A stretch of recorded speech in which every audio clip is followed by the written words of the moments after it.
So I spent time with the stability matrix to see if it really works. So this is my honest opinion about it. Stability Matrix is pitched as a one-click install manager and inference UI for stable diffusion web UIs.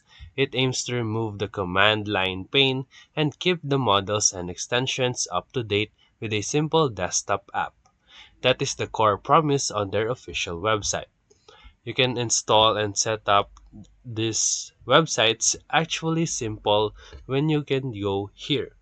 The app has cross-platform builds and a GitHub repo that documents the workflow.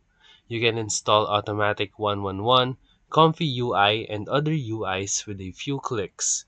For people who hate dependency hell, this is a huge selling point. And now, where it gets messy is the stability and updates. Community threads show some users hitting failed updates or broken plugin combos after automatic upgrades, and that is not the app alone. It is the nature of a rapidly evolving model ecosystem. Still, if you rely on a stable pipeline, auto updates can break working setups at inconvenient times. Performance-wise, Stability Matrix will not make a slow GPU faster. It helps you manage installs and inference front ends. If your machine is underpowered, you will still see long runtimes. On the plus side, the Civital integration and Chrome extensions make it easy to grab models and drop them into the UI that can save time. Now let's go to the pros of this app. So it's just one click and multi-platform support cut setup time dramatically. It has good integration with popular model hubs and web UI packages, and it has a active GitHub community support which makes fixes and plugins accessible. And now let's go for the cons.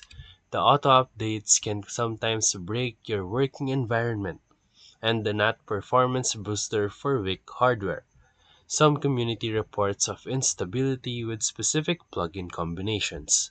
So, for final verdict, Stability Matrix is a practical manager for people who want to run local image models without wrestling the command line.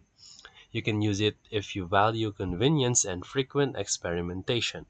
If you absolutely need a never breaks production pipeline, lock your versions and avoid the automatic updates until you test them.